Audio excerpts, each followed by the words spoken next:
시간 하나님 말씀을 찾아보겠습니다. 오늘 우리에게 주시는 하나님의 말씀은 신약성경 에베소서 6장 4절 말씀입니다. 우리 다 같이 읽겠습니다.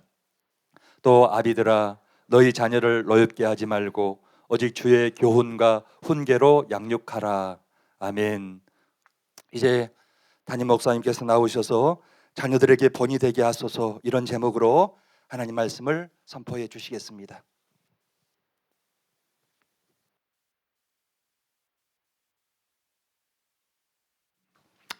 에베소 6장 4절에 있는 말씀을 가지고 정말로 자녀가 잘 되길 원하십니까? 이런 이제 큰 제목을 가지고 우리가 지금 4시간째 말씀을 나누고 있습니다. 지난 시간까지 여러분들에게 몇 가지를 말씀드렸는데, 첫 번째로 자녀들을 노엽게 하지 말라, 그거 말씀드렸어요. 7가지 예를 구체적으로 말씀드렸는데, 부모가 양심을 버리지 않고는 행할 수 없는 명령을 내릴 때 자녀들이 노여움을 느낀다. 그 다음에 부모가 표관하게 편애를 할 때 자녀들이 노여움을 느낀다. 또 부모가 자녀들에게 모욕적인 언사를 사용할 때 자녀들이 노여움을 느낀다. 또 부모가 잘못된 권위주의에 사로잡혀서 권위를 남용할 때 자녀들은 노여움을 느낀다. 또 부모가 자녀를 사랑하지 않고, 부모가 자녀 사랑하는 건 당연한 건데 부모가 자녀를 진정으로 사랑하지 않고 그래서 자녀들의 필요를 돌보지 않을 때 자녀들이 노여움을 느낀다. 특히 아버지가 어머니를 사랑하고 돌보지 않고 학대할 때 자녀들이 노여움을 느낀다. 그 다음에 부모가 사랑이 아니라 혈기를 부리고 심하게 징계할 때 자녀들은 노여움을 느낀다. 그리고 자녀들이 노여움을 느끼면 낙심하게 되고 탈선하게 되고 그 인생이 망가지게 될 수 있다는 것에 대해서 말씀을 드렸죠. 두 번째로는 주의 교훈과 훈계로 양육하라.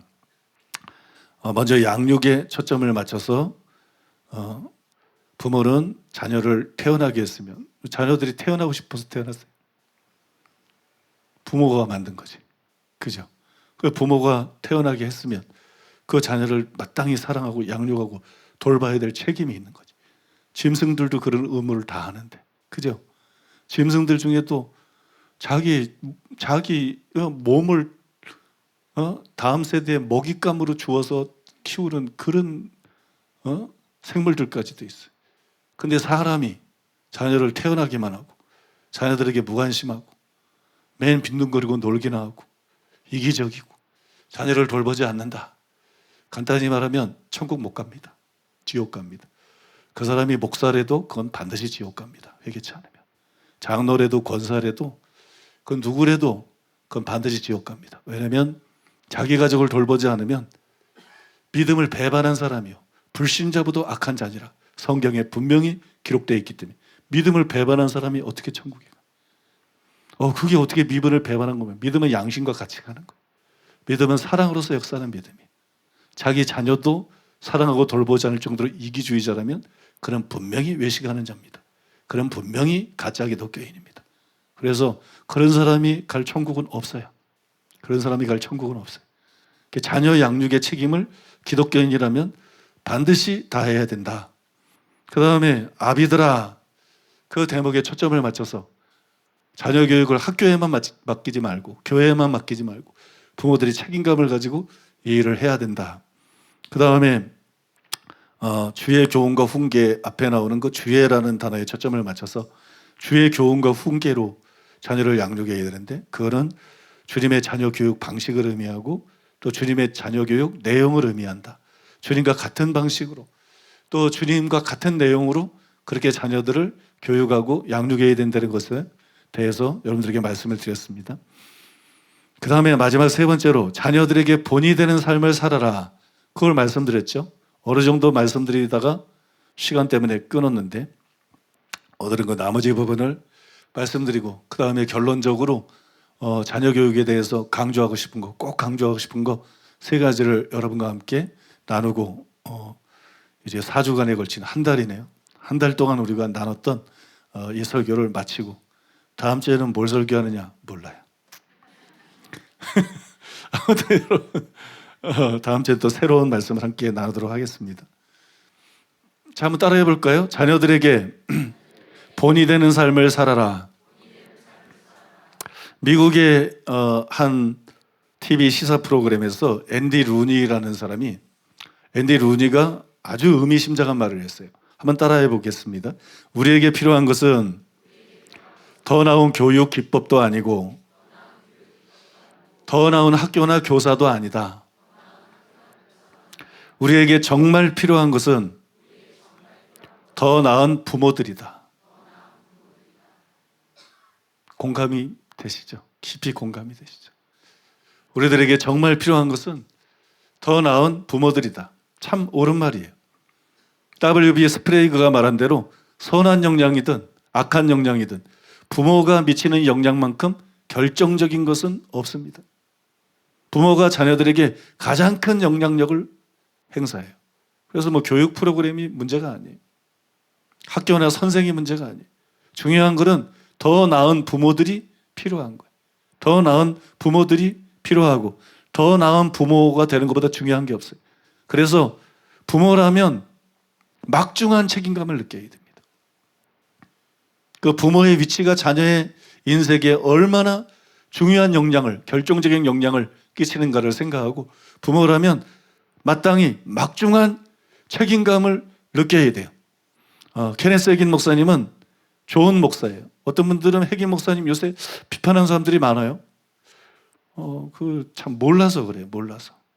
해긴 목사님의 책을 진짜 읽어보지 않고 그냥 뭐 다른 사람이 말한 거 비난하는 책 이런 거 보고 해긴 목사님들 부정적인 그런 생각을 가진 분들이 제법 있더라고요. 근데 아니죠. 읽어보면 참 케네스 해긴 목사님 같이 이렇게 균형 잡혀 있고 영적인 팔방미인이죠. 참 훌륭한 하나님의 사람이죠.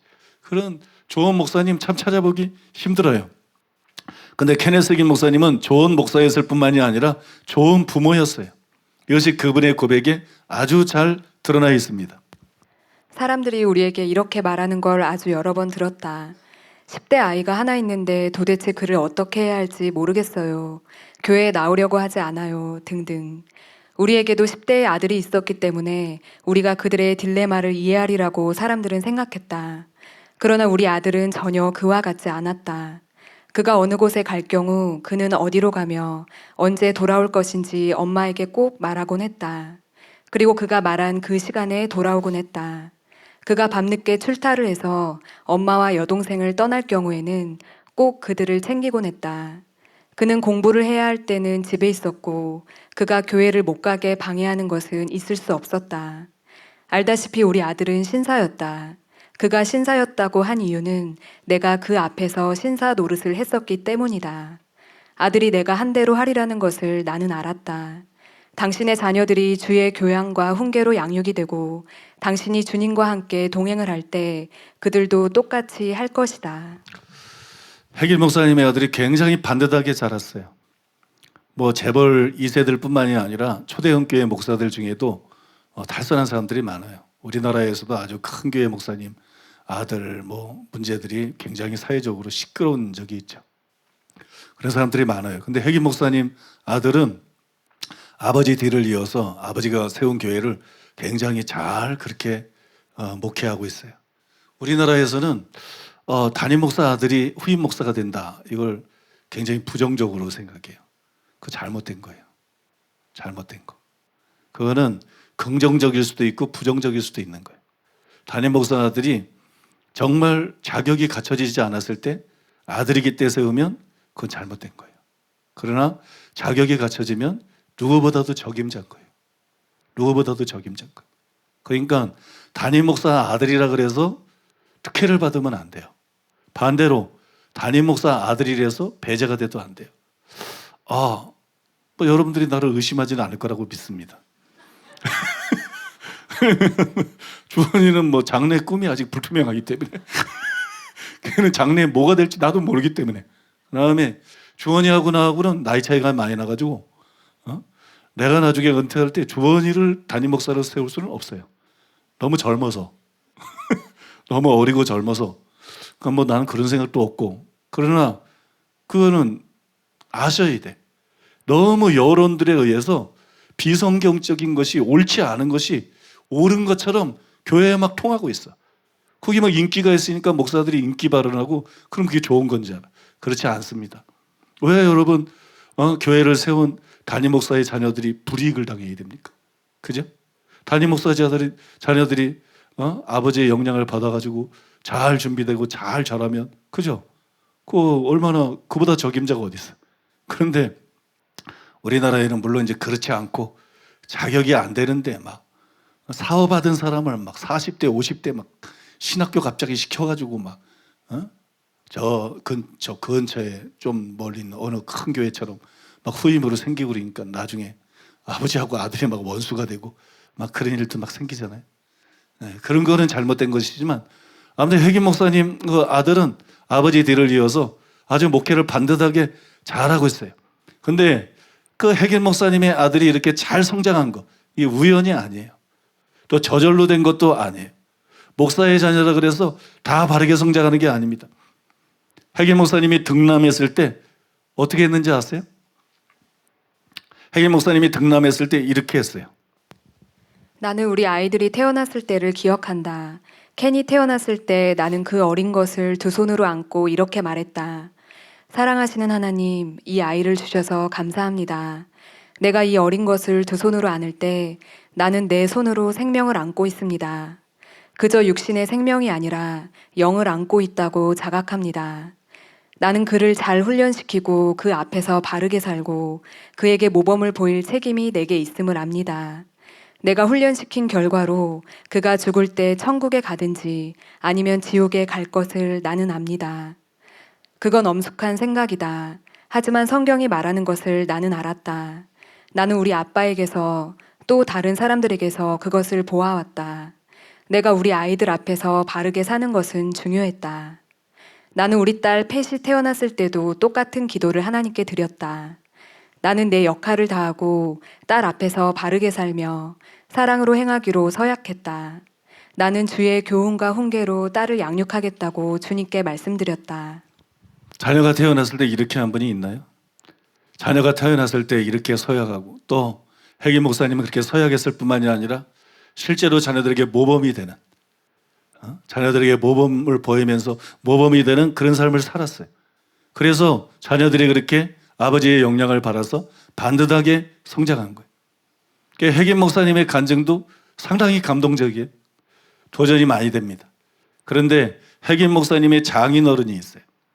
혜긴 목사님의 장인어른의 일화는 훨씬 더 감동적이에요. 제가 읽어드리겠습니다. 우리 장인이 돌아가셨을 때 나는 그가 돌아가실 것을 2년 전에 미리 알고 있었다. 주님께서 내게 알려주셨다. 그래서 나는 아내를 준비시키기 시작했다. 아내는 그들의 외동딸이었고 집안의 막내였다. 아내는 아빠가 애지중지하는 딸이었다. 나는 아내가 힘들어할 것을 알았다. 그래서 아내에게 말하기 시작했다. 이와 같은 말을 해주기 시작했다. 여보, 알겠지만 당신의 아버지가 점점 나이가 들어가시잖아. 여기서 영원히 사시지는 못할 거야. 장인께서는 아들이 하나뿐이었는데 그가 돌아가실 때 아들을 침대 곁으로 부르셨다. 나는 침대에 발치에 서 있었다. 그는 아들의 손을 잡고 말했다. 아들아, 너의 아빠가 너를 학대한 적이 있었느냐? 그가 말했다. 아니요, 아버지. 너의 아빠가 욕하고 저주하는 말을 들어본 적이 있니? 아니요, 아버지. 너의 아빠가 나쁜 말하는 걸 들은 적이 있니? 아니요, 아버지. 너의 아빠가 상스러운 농담하는 걸 들은 적이 있니? 아니요, 아버지. 그가 말했다. 아들아, 내가 내 앞에서 바른 본을 보이지 못한 적이 있었니? 아들이 말했다. 아니요, 아버지. 나는 장인이 아들에게 그 밖에 또 무슨 말을 했는지 알지 못한다. 하지만 나는 가슴이 먹먹하였다. 나는 어찌할 바를 몰라 했다. 우리 아빠는 내가 6살 때 집을 나가버렸다. 나는 화장실로 가서 울지 않을 수 없었다. 참을 수가 없었다. 화장실에 가서 내 마음을 쏟아 크게 울었다. 나는 내가 놓친 게 너무 많다는 것을 알았다. 장인이 또한 이런 말도 했다는 것을 나는 후에 알게 되었다. 아들아, 내가 천국에서 나를 만나기를 바란다. 처남이 그 당시에는 하나님과 바른 관계에 있지 않았다. 나는 그가 말한 모든 것에 대해 생각했다. 나의 인생 여정에 마지막에 이르렀을 때 내 아들에게 이렇게 말할 수 있으면 좋겠다고 결심했다. 내가 네 앞에서 잘못된 본을 보인 적이 있었느냐? 내가 무슨 잘못된 말을 하는 걸 들은 적이 있었느냐? 내가 더러운 말하는 걸 들은 적이 있었느냐? 그것은 내 인생에서 내가 본 가장 아름다운 광경이었다. 다 큰 그 젊은 아들은 그의 손으로 아빠의 손을 꼭 쥐고 있었다. 굉장히 도전적이에요. 굉장히 감동적입니다. 충격적이에요. 많은 아버지들이 돈 벌려고 애를 써요. 꼭 가족을 위해서뿐만이 아니라 돈을 많이 벌어야 성공했다고 생각하기 때문에. 또 지위가 높아지기를 원합니다. 또 유명해지기를 원합니다. 돈이 많고 지위가 높아지고 유명해졌으면 성공한 거라고 생각해요. 그리고 그런 면에서 남보다 더 나아졌으면 사람들 앞에서 의시되며 살아갑니다. 그러나 이거는 참된 성공이 아니에요. 참된 성공이 아니에요. 참된 성공은 해계인 목사님의 장인 같은 그런 아버지가 되는 겁니다. 해계인 목사님의 장인 같은 그런 아버지가 되는 것. 그게 여러분 진짜 성공이에요. 참된 성공이에요. 우리는 이런 부모가 되는 것을 목표로 삼아야 돼요. 이런 부모가 되기로 결단해야 됩니다. 그 다음에 이런 부모가 될 수 있도록 하나님께 은혜를 구해야 돼요. 여러분 속에서 이런 부모들이 많이 나오게 되시기를 예수님의 이름으로 축복합니다. 이제 결론을 말씀드리겠습니다. 너무 좋아하지 마세요. 오늘은 결론이 본론이야. 이게 연속 설교이기 때문에 오늘은 결론이 본론이에요. 미국의 한 목사님이 자녀 교육의 중요성에 대해서 이렇게 쓴 거를 읽어봤습니다. 21세기의 가장 치열한 영적 전투들 가운데 하나는 우리의 자녀들의 마음을 얻기 위한 것이 될 것입니다. 이 전투는 20세기 전체에 걸쳐서 진행되어 왔고 새로운 천년기에는 더욱 치열해질 것입니다. 만약 우리 자녀들의 마음과 정신을 위한 이 싸움에 있어서 우리가 각오를 단단히 하지 않으면 우리는 전례가 없던 수준으로 우리의 자녀들을 원수들에게 빼앗기고 말 것입니다. 자녀를 잃어버린 부모를 본 적이 있어요? 자녀를 잃어버린 부모의 마음이 어떨까요? 얼마나 애가 타겠어요? 또 얼마나 피가 마르겠어요? 생각하기도 끔찍한 일이에요. 나도 자녀가 있는데 어린 자녀를 잊어버렸다. 어린 자녀는 우리가 돌봐야 될 자녀인데, 우리가 없이는 자기 앞가림을 할 수 없는 자녀인데, 다른 가족을 잃은 거하고 틀려요. 자녀를 잃어버렸다. 이건 뭐 생각하기도 끔찍한 일이에요. 그런데 자녀의 영혼을 잃어버리는 것은 훨씬 더 끔찍한 일이에요. 훨씬 더 충격적인 일입니다. 그러므로 우리는 자녀의 영혼을 위해서 늘 기도해야 됩니다. 자녀의 영혼을 마귀에게 빼앗기지 않도록, 세상에 빼앗기지 않도록 자녀의 영혼을 위해서 늘 깨어서 기도해야 돼요. 그 다음에 그 일을 위해서 자녀를 노엽게 하지 말아야 돼요. 자녀가 무서워서 자녀를 노엽게 하지 말라는 게 아니에요. 자녀가 뭐 우리보다 높아서 자녀를 노엽게 하지 말라는 게 아니에요. 자녀를 사랑하니까, 자녀가 망가지는 걸 원치 않으니까, 자녀를 마귀에게 빼앗길 수는 없으니까 자녀를 노엽게 하지 말라는 거예요. 그 다음에 주의 교훈과 훈계로 양육하라는 거예요. 그리고 자녀들 앞에서 본을 보이는 삶을 살라는 거예요. 그래서 부모가 끼칠 수 있는 그 강력한 영향력을, 긍정적인 영향을 끼치려는 거예요. 긍정적인 영향. 이런 점에 대해서 지금까지 말씀을 나눠온 거예요. 3시간에 걸쳐서. 그죠? 근데 아직도 제가 자녀 교육에 대해서 하고 싶은 말이 좀 더 있습니다. 그 3가지 특별히 하고 싶은 말이 있는데 오늘 그걸 여러분하고 나누기를 원합니다.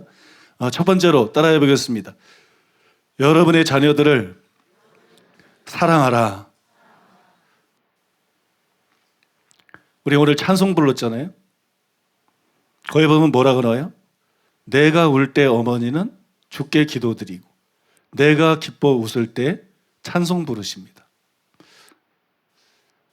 그 가사가 일부 예배 때 제게 마음에 들어오더라고요. 자녀가 우는데 엄마는 기도를 해. 그것 때문에. 자녀가 행복해 하는데 엄마는 그것 때문에 찬송을 해. 이게 엄마 아닌가요? 이게 부모 아닌가요? 자녀가 우는데 왜 기도해요? 자녀의 고통이 내 고통보다 더 심각한 거예요. 자녀가 웃는데 왜 하나님께 찬송을 드려요? 자녀의 행복이 내 행복보다 더 중요한 거예요. 그렇지 않아요? 적어도 부모라면 요 정도는 돼야 돼. 요 정도는. 낳았다가 부모가 아니야. 밥 차려주고 학교 한 부모답지 않은 부모들이 너무 많은 것 같아. 인간이 타락해가지고. 하나님의 계획대로 안 돼. 적어도 부모라면 자녀에 대한 이 정도의 사랑은 갖고 있어야 돼. 자기 중심이 아니라 적어도 부모라면 자녀 중심이 돼야 돼. 그래야 여러분, 그게 진짜 부모예요. 진짜 부모. 나는 여러분들이 진짜 부모가 되기를 바랍니다. 미국에서는 해마다 귤 콘테스트가 열립니다. 그 귤을 잘 키운 사람에게 상을 주는 거예요. 1등 차지한 사람에게 기자들이 물었어요. 어떻게 이렇게 귤을 잘 키웠습니까? 그랬더니 그 사람이 이렇게 말했어요. 나는 독한 농약을 사용하지 않습니다. 다른 비결은 없습니다. 날마다 나무를 만지며 사랑해 주었습니다. 그래서 귤이 그렇게 잘 컸다는 거예요. 실화예요. 어떤 사람이 돼지 2마리를 키웠어요. 돼지 한 마리한테는 먹이를 줄 때마다 만져주고 사랑해주고 막 쓰다듬어주고 돼지가 잘 크도록 기도도 해줬어요. 안수기도 했는지는 모르겠지만 아무튼 기도도 해줬어요. 그리고 또 다른 돼지는 먹이를 줄 때마다 한 대씩 때렸어요. 먹이 줄 때마다 한 대씩 때렸어요. 미워했어요. 나중에 돼지가 다 크고 난 다음에 돼지를 잡았어요. 2마리 다 잡았어요. 그래서 사람들에게 고기를 대접했어요. 근데 놀라운 것은 미움을 받고 성장한 돼지 고기를 먹은 사람은 전부 다 체했다는 거예요. 전부 다 체하고 사랑을 받고 자란 돼지 고기를 먹은 사람은 한 사람도 체한 사람이 없고 다 소화를 잘 시키더라는 거예요. 이게 뭘 말해주는 거냐? 식물도 그리고 동물도 사랑을 먹고 자란다. 식물도 동물도 사랑을 먹고 자란다. 사람은 더 말할 것도 없어요. 그래서 자녀들을 제대로 키우려고 그러면 자녀들을 사랑해야 된다는 거예요. 밥만 먹여주면 되는 게 아니고 옷만 입혀주면 되는 게 아니고 교육만 시켜주면 되는 게 아니라 자녀들을 반드시 사랑해야 된다는 거예요.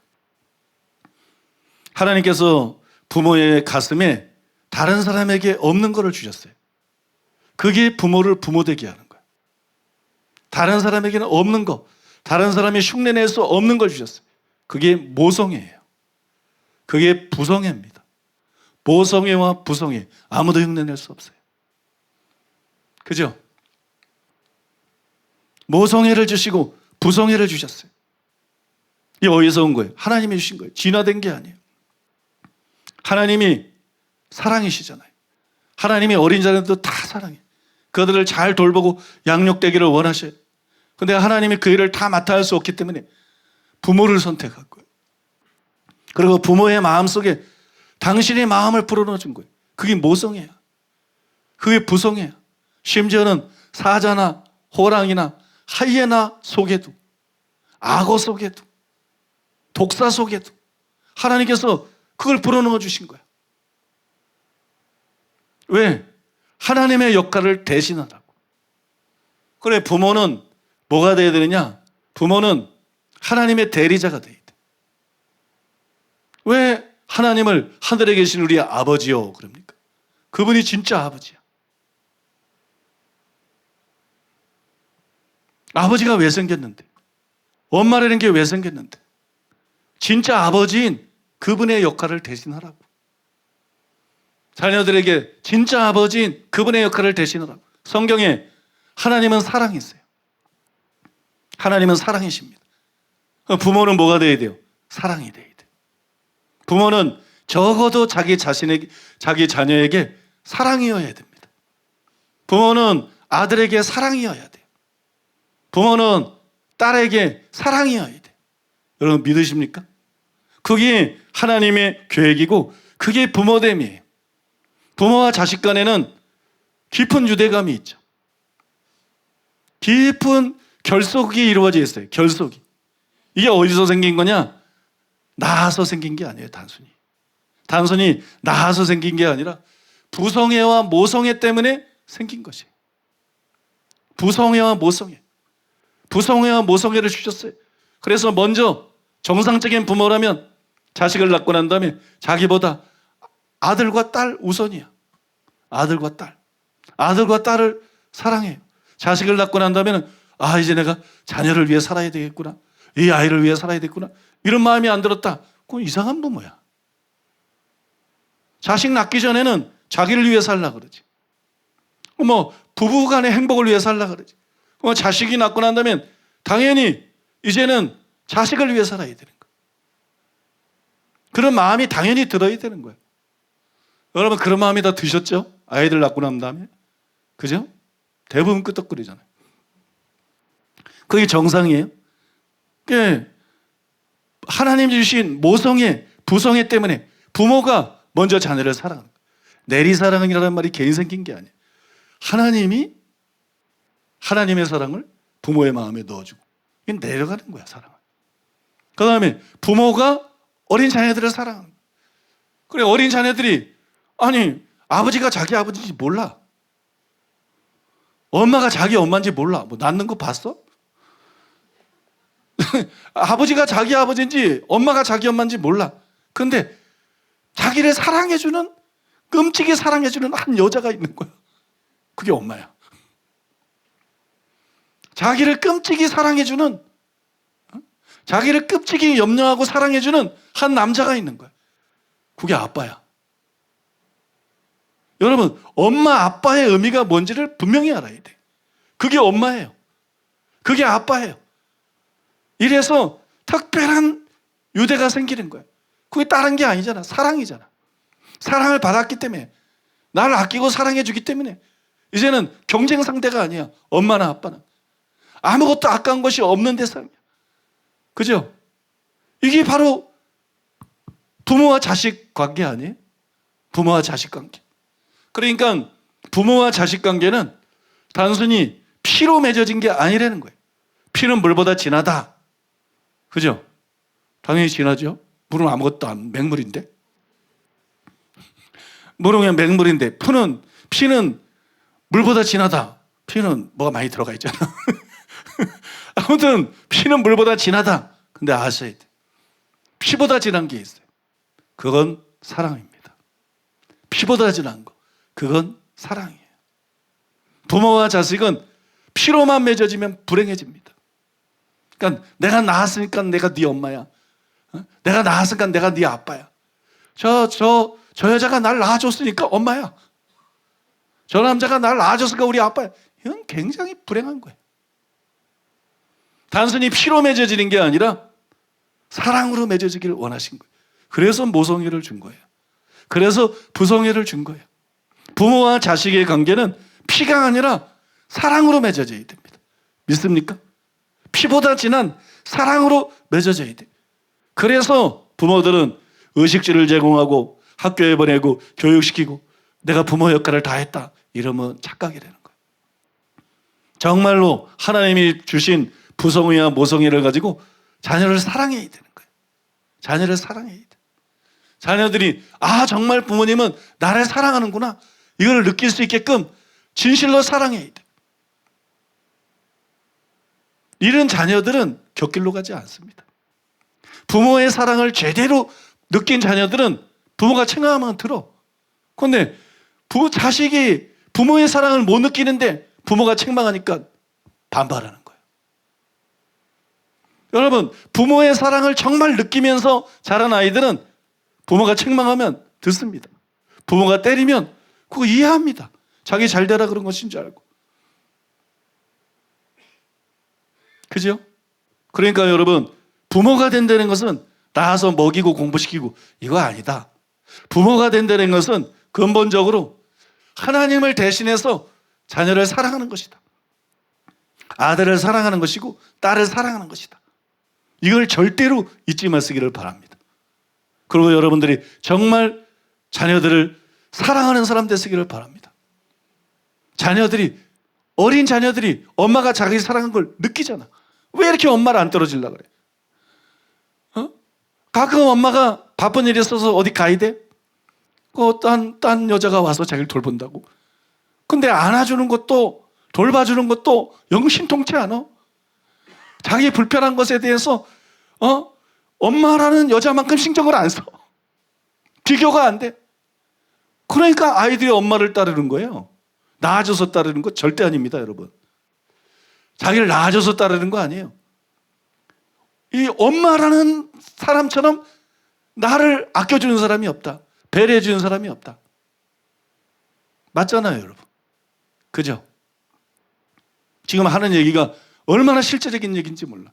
우리는 유교 문화 속에서 그냥 우리를 낳아준 분이다, 길러준 분이다. 너무 껍데기를 강조해서. 그러니까 효도해야 된다. 에이, 그거 가지고 안 돼. 부모가 진짜 부모가 돼야 돼.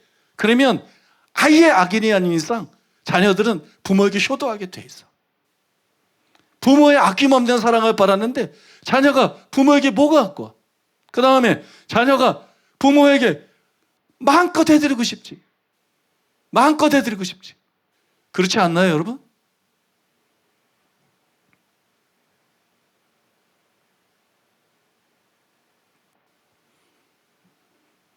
저는 중학교 2학년 때까지인가 50원 이상을 내가 써본 적이 없어요. 50원 이상.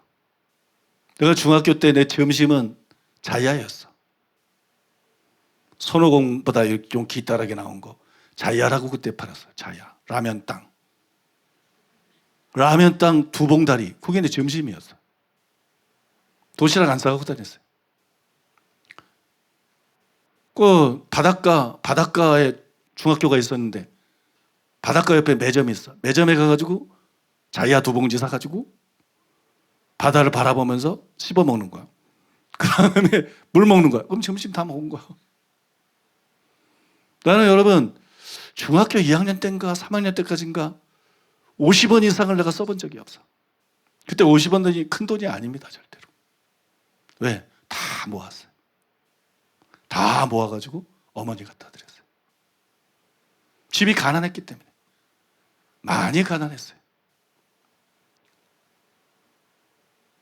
그거 다 어머니 갖다 드렸어요. 그 어머니가 내가 그럴 때마다 날 끌어안고 울었어요. 내가 기억하는 어머니는 정말 자녀를 사랑하고 아끼는.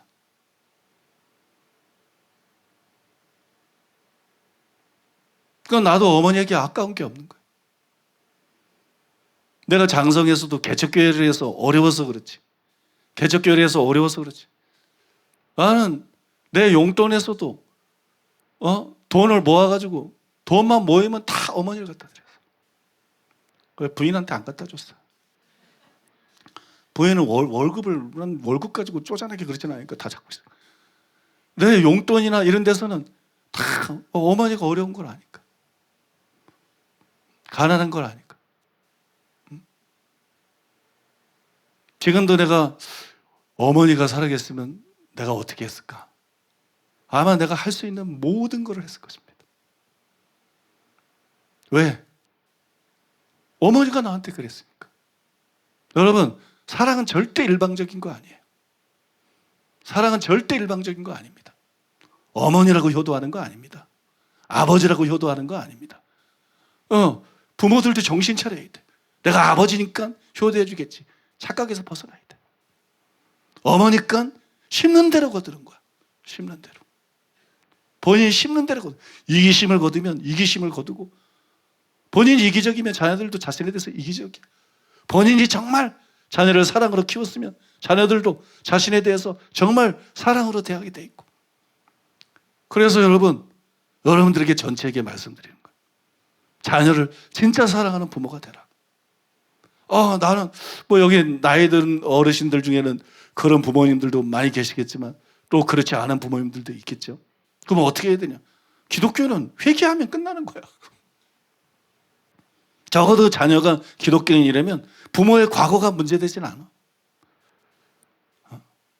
나는 내 앞에서는 부모든지 친척이든지 이단 사대꾼들까지도 난 다 마찬가지야. 나는 과거가 문제되지 않아. 그 사람들이 진실로 회개하고 돌이킨다면 나는 기꺼이 용서하고 누구든지 선대하고 누구든지 도와줄 수 있어. 왜? 그게 기독교니까. 그게 기독교니까. 주님이 나한테 그러셨으니까. 주님이 모든 사람에게 그러시니까. 그게 기독교니까. 또 진심으로 회개하면 돼. 아들이 정상적인 기독교인이라면 부모가 과거에 어떻게 했든지 부모가 자신 잘못을 진실로 회개하고 바뀌면 문제 삼지 않습니다. 안 바뀌니까 문제 삼는 거죠. 여전히 똑같으니까 마음에 한이 되는 거죠. 반발심이 생기는 거죠. 여러분, 이게 다 개선이 가능한 거예요. 회개하면 다 회복이 되는 거예요. 회개하면 다 문제가 해결이 되는 거예요. 그래서 아무튼 부모들은 나이가 젊든 나이가 많으시든 이제는 마음을 돌이키고 정말 자녀들을 사랑해야 돼. 정말 자녀들을 사랑해야 돼. 그러면 자녀들에게 용돈을 많이 받기 위해서 자꾸 푸시하는 부모들이 있어요. 어리석기 짝이 없는 사람들이. 그 마음을 더 떠나게 만들어. 자녀들이 용돈을 주고 싶게 만들어야 돼. 용돈을 막 부모에게 최선을 다해서 주고 싶게 만들어야 돼. 그 방법이 뭐냐? 자녀들을 진짜 사랑하는 거야. 내가 과거에 자녀들을 사랑하지 못했으면 진짜 내가 바뀌는 거야, 지금이라도. 회개하고 바뀌는 거야. 변하는 거야. 여러분, 부모 자식 간에 무슨 고용 계약서가 있는 것도 아니고 무슨 거래 관계가 아니거든요. 이건 마음과 마음의 관계거든. 이건 사랑과 사랑의 관계거든. 그래서 이기적이었던 거, 자기중심적이었던 거, 이런 걸 회개하고 바뀌어서 지금이라도 정말 자녀를 사랑하는 부모가 됐을 때 자녀들의 마음이 녹는 겁니다. 자녀들의 마음이 녹고 모든 문제가 해결되고 관계가 회복되고, 믿습니까?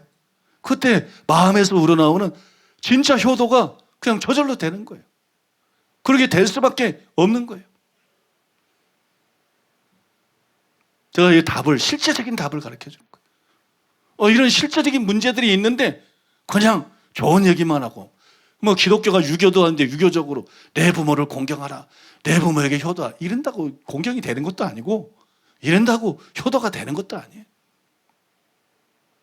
부모가 먼저 바뀌어야 돼. 이기적인 거, 사랑하지 않은 거, 이런 면에서 바뀌어야 돼. 그러면 여러분, 그 다음에 자녀가 바뀌어요. 그 다음에 자녀가 바뀌어요. 순서가 있는 거예요. 그 다음에 자녀가 바뀌어요. 그 다음에 의무감이 아니라 마음에서 우러나오는, 내가 우리 어머니에게 했던 것처럼 마음에서 우러나오는 진짜 효도가 이루어지는 거고, 화목한 가정이 되는 거고, 화기애애한 그런 분위기들이 생겨나는 거예요. 그러니까 이번 설교는 아주 우리 아픈 면을 그냥 드러내는 설교예요. 주로 이번 설교는 부모의 아픈 면들을 드러내는 설교예요. 왜냐하면 부모가 바뀌지 않으면 이 관계는 절대 회복이 안 돼. 절대 회복이 안 돼. 점점 자녀들은 노여워지고, 나이가 들면 들수록 더 노여워지고, 하나도 안 바뀌었어. 옛날이랑 똑같아. 이기주의자야. 자기만 알아. 그냥 용돈만 뜯어내려고 그래. 거기 무슨 효도하고 싶은 마음이 생겨. 거기 무슨 잘하고 싶은 마음이 생겨. 그러니까 이거는 상당히 민감한 문제고 껄끄럽기도 하지만 직시해야 되는 문제. 직시하고 회개하고 바뀌어야 해결되는 문제에 대해서 말씀드리는 거예요. 반드시 부모들은 나이가 많든 적든 자녀를 정말 사랑하는, 자녀들에게 우리 엄마가 날 정말 사랑하나? 우리 아빠가 날 정말 사랑하나? 이거는 낙제 부모야, 낙제 부모. 부모로서 자격이 없는 부모예요. 여러분, 자녀들은 정상적인 부모와 자식의 관계는 아무것도 모르는 젖먹이들도 엄마는 날 사랑해, 아빠는 널 사랑해, 그걸 피부로 느끼고 따르게 돼 있는 게 부모 자식 관계. 그래서 하나님을 대신해서 사랑으로 키워야 되는 게 이 부모 자식의 관계인데, 나의 자식들이 나이가 들었는데 우리 엄마가 날 정말 사랑하나? 우리 아빠가 날 정말 사랑하나? 너무 부모 노릇을 잘못한 거야. 너무 부모 노릇을 잘못한 거야. 내 자녀를 정말 사랑하는 부모들 되시기 바랍니다. 여기 우리 청년들도 금방 이제 시집갈 날이 옵니다. 금방 장가가고 또 애 낳고, 여기 이 말씀을 명심했다가 정말 제대로 된 부모가 되시기를 바랍니다. 부모와 자식 관계에서 제일 중요한 것은 사랑입니다. 아무것도 이걸 대신할 수 없어요. 사랑입니다.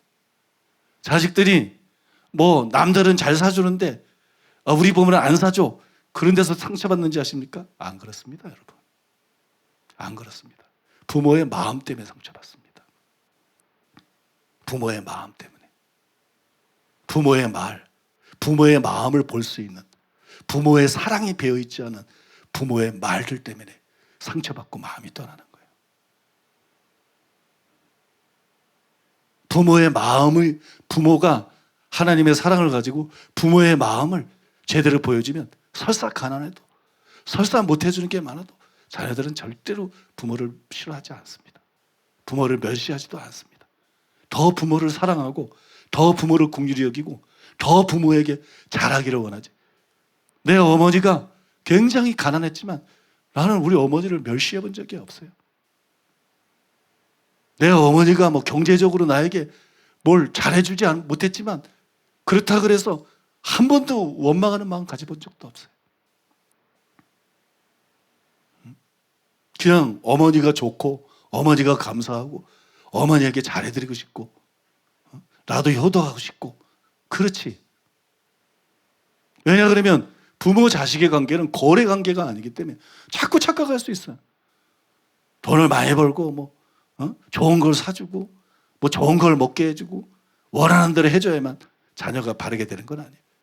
부모의 사랑을 보여주면, 부모의 사랑에 있어서 의심하지 못하게 하면 자녀들은 절대로 시험 들지 않습니다. 자녀들은 절대로 삐뚤어지지 않습니다.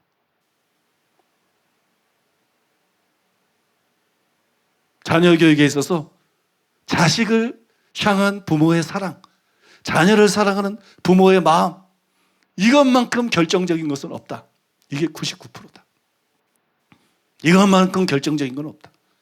그래서 정말로 자녀를 사랑하는 부모가 되시기를 예수님의 이름으로 축복합니다.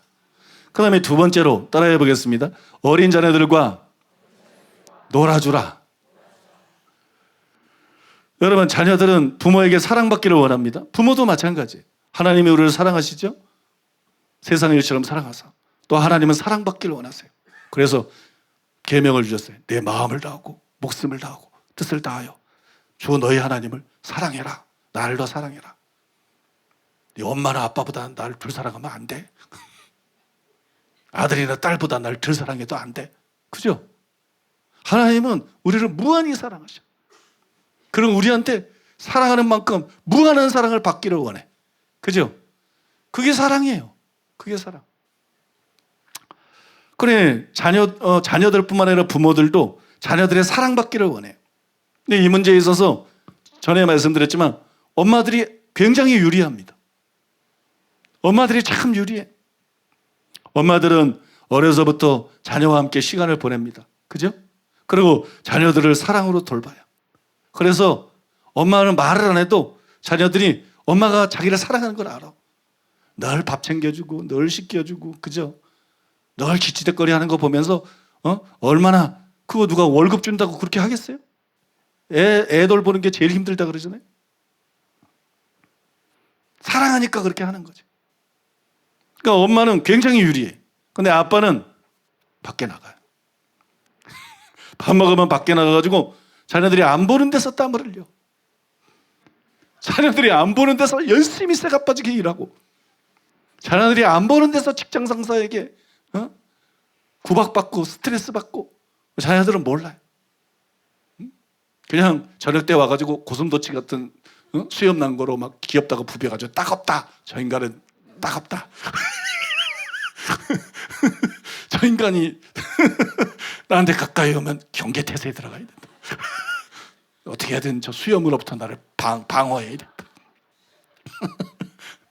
아빠들은 굉장히 불리해. 아빠들은 굉장히 불리해. 그래서 엄마들 가운데는 별로 문제가 없는데 아빠들 가운데는 정말 자녀를 사랑하는데 자녀들이 안 따르는 거야. 자녀들이 아빠를 따르질 않는 거야. 이것 때문에 스트레스 받는 그런 아빠들이 굉장히 많아요. 제가 그 중에 한 사람이야. 제가 그 중에 한 사람인데 우리 딸 우리미는 어려서부터 저를 잘 따랐어요. 거기는 뭐 이유들이 좀 있는데 아무튼 어려서부터 우리 미는 저를 잘 따랐어요. 근데 주원이는 엄청 튕겼어요. 엄청 튕겼어요. 제가 섭섭하다 못해 마음의 상처를 많이 받았어요. 마음의 상처를 많이 받았어요. 막 시험에, 어떤 데는 시험에 들었어. 시험에 들어. 왜? 자식을 그렇게 사랑하고 이뻐하고 귀여운데 이건 뭐 건드리기만 해도 벌을 쏘는 것처럼 쏠라 그러니까. 그러니까 참 마음의 고통을 많이 당했어. 제가 이단 사냥꾼들 그 짓으로 우리에게 매도한 것 때문에 참 마음의 피를 많이 흘렸어. 정말 마음의 고통들을 많이 당했어. 근데 그에 못지않게 주원이 때문에 마음의 고통을 막 해야 돼. 막 스트레스. 내가 목이 이게 불편한 것도 이게 스트레스성이에요. 제일 큰 게. 그 이단십이 스트레스 제일 큰 이유 중에 하나가. 다음에 이게 주원이가 기여한 것도 커.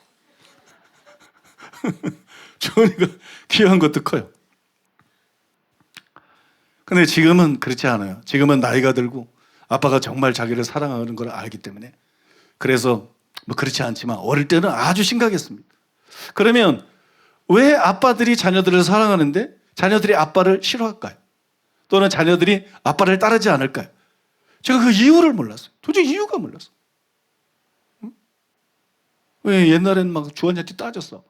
임마, 아빠가 아들을 이뻐하는 게 죄냐? 아빠가 아들을 이뻐하고 아빠가 아들을 귀여워하는 게 그게 죄냐? 뭐 따지고 막 그랬다. 근데 이게 왜 이러냐? 저 원인을 몰랐어요. 원인을. 도대체 왜 이러지? 근데 우리 집사람이 나한테 이유를 가르쳐 주더라고. 집사람이 이유를 가르쳐 주는데 그 이유가 뭐냐? 자녀들을 예뻐하기만 하고 자녀들과 함께 놀아주지 않아서 그렇다. 그러더라고. 자녀들은 절대 자녀들 자체적으로 엄마나 아빠에게 사랑을 주진 않아. 얘들은 받는 애들이야. 그게 정상이야. 내리사랑이야. 근데 아빠는 자녀를 정말 사랑해. 정말 예뻐하고 정말 사랑해. 근데 아빠가 자녀들을 사랑을 표현하는 게 걔들한테는 괴롭히는 거야. 뽀뽀하고 끌어안고 누르고 눌러 터뜨리고 어때 이쁘다고 깨물고 걔들한테는 귀찮게 구는 거야. 걔들은 자기 취미에 아빠가 관심을 가지고 같이 놀아주는 걸 원하는 거야. 근데 제가 안 한 게 뭐냐? 그걸 안 한 거야. 나는 그게 필요하다는 걸 몰라서. 그런 게 필요하다는 걸 몰라서. 엄마가 놀아주니까, 딴 사람이 놀아주니까 난 그거로 충분하다고 생각했어.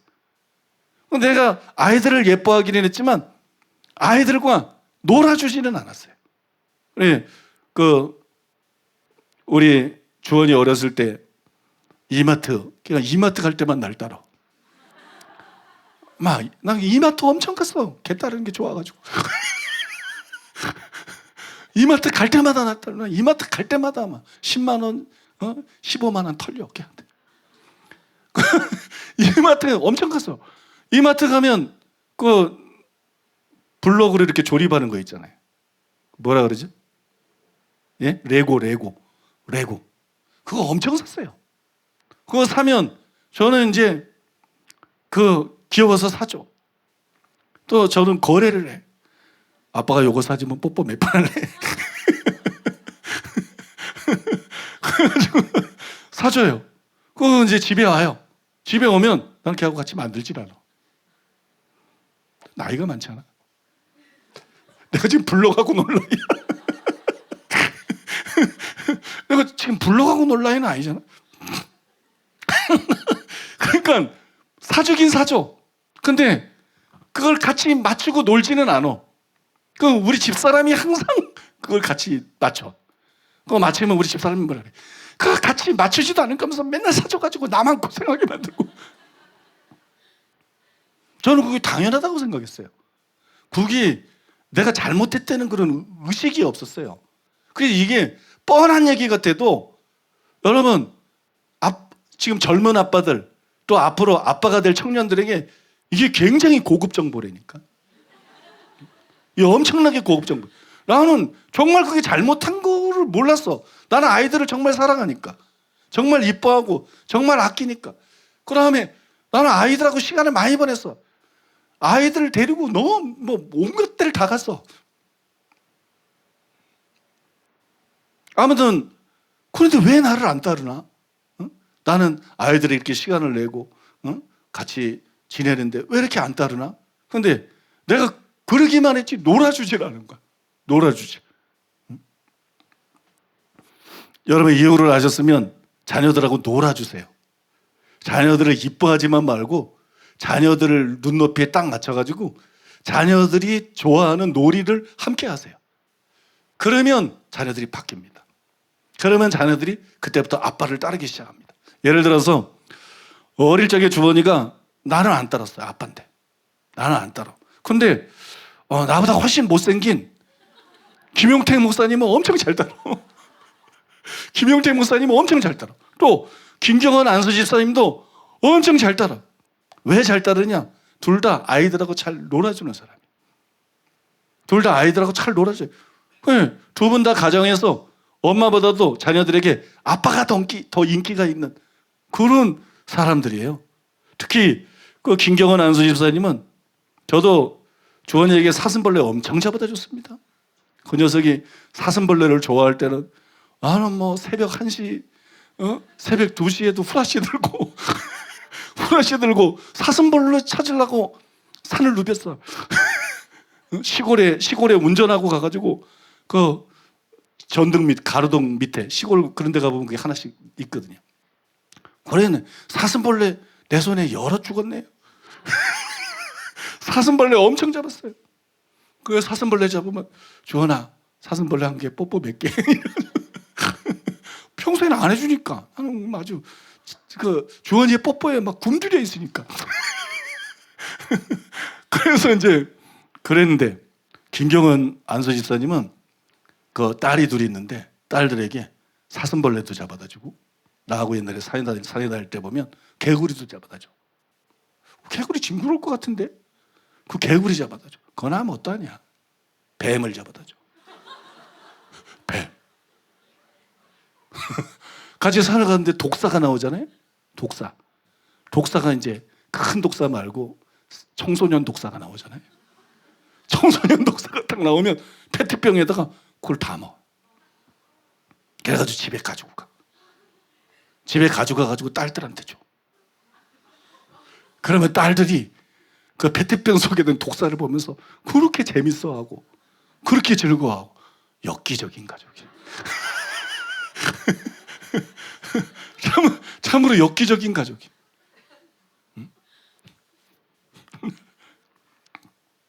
여러분 이게 한 가지 예인데 아무튼 거의 취향이 독특하긴 해도 아무튼 여러분 자녀들이 좋아하는 일을 함께하고 여러분 자녀들과 놀아줘야 돼요.